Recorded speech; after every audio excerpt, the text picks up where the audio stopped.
ನ್ಯಾಯಪರ. ಕನ್ನಡ ಸಂಘಟನೆಗಳು ಕರ್ನಾಟಕ ಬಂದ್ಗೆ ಕರೆ ಕೊಟ್ಟಿರುತ್ತಾರೆ.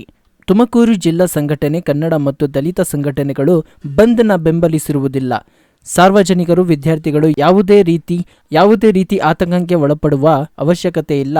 ಸಾರ್ವಜನಿಕರು ಎಂದಿನಂತೆ ಕಾರ್ಯನಿರ್ವಹಿಸಬಹುದು. ವಿದ್ಯಾರ್ಥಿಗಳು ಧೈರ್ಯದಿಂದ ಪರೀಕ್ಷೆ ಬರೆಯಲು ಹೋಗಬಹುದು ಎಂದು ಇವತ್ತಿನ ದಿನ ಮಾತನಾಡಿದರು. 22ನೇ ತಾರೀಕು ಕರ್ನಾಟಕ ಬಂದನ್ನು ಘೋಷಣೆ ಮಾಡಿದ್ದಾರೆ. ಈಗ ತುಮಕೂರಿನಲ್ಲಿ ಎಲ್ಲ ಕನ್ನಡಪರ ಸಂಘಟನೆಗಳು ಕೂಡ ನಾವು ಬಂದು ತುಮಕೂರು ಜಿಲ್ಲೆಯಲ್ಲಿ ಬೇಡ.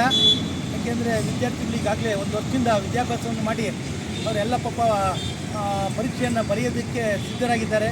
ಯಾವುದೇ ಕಾರಣಕ್ಕೂ ಕೂಡ ಆ ಮಕ್ಕಳಿಗೆ ನೋಯಿಸ್ದಂಗೆ ಅವತ್ತು ಬರೋವಂಥ ಮಕ್ಕಳಿಗೆಲ್ಲ ನಾವು ಸ್ವಾಗತವನ್ನು ಕೊಡ್ತೇವೆ.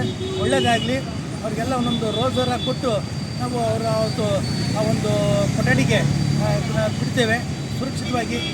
ಯಾರು ಎಲ್ಲಿಂದ ಬೇಕಾದ್ರೂ ಹೋಗೋದು ಬರ್ಬೋದು, ಎಲ್ಲೂ ಕೂಡ ತುಮಕೂರು ಬಂದು ಇರೋದಿಲ್ಲ. ನಾವು ಏನಿದ್ರು ಸುಮ್ಮನೆ ಒಂದು ಜಿಲ್ಲಾಧಿಕಾರಿಗಳು ಮನವಿ ಕೊಡ್ತೀವಿ. ಇದ್ರ ಮುಖಾಂತರ ಏನು MES ಪುಂಡಾಟಿಕೆ ಆಗ್ತಾಯಿದೆ. ಇತ್ತೀಚಿನ ದಿನಗಳಲ್ಲಿ MES ಸಂಘಟನೆಯನ್ನು ವಜಾಗೊಳಿಸಬೇಕು.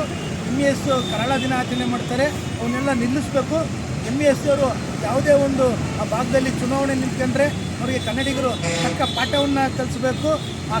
ಏನು ಪುಸ್ತಕಕ್ಕೆ ಯಾರ್ಯಾರು ಭಾಗಿಯಾಗಿದ್ದಾರೆ MES ಅವರು ಅವನ್ನೆಲ್ಲ ಕರ್ನಾಟಕದಿಂದ ಗಡೀಪಾರು ಮಾಡಬೇಕು ಅಂತ ಹೇಳ್ತಾ, ಏನು ಬರೀ ಒಂದೇ ಇದಕ್ಕೆಲ್ಲ ಸೂಕ್ತವಾದ ಕಾರಣ ಅಲ್ಲ. ಇವು ಹಲವಾರು ಹೋರಾಟಗಳಿದೆ. ಹೋರಾಟ ಮಾಡ್ಕೊಂಬಂದು ಮುಂದಿನ ದಿನಗಳಲ್ಲಿ ನಾವು ಕನ್ನಡಿಗರಿಗೆ ರಕ್ಷಣೆ ಕೊಡೋದ್ರಲ್ಲಿ ಯಶಸ್ವಿ ಆಗ್ತೀವಿ. ಅದ್ರ ಮುಖಾಂತರ ಸರ್ಕಾರಕ್ಕೆ ಎಚ್ಚರಿಕೆಯನ್ನು ಕೊಡ್ತಾ ಇದ್ದೀವಿ.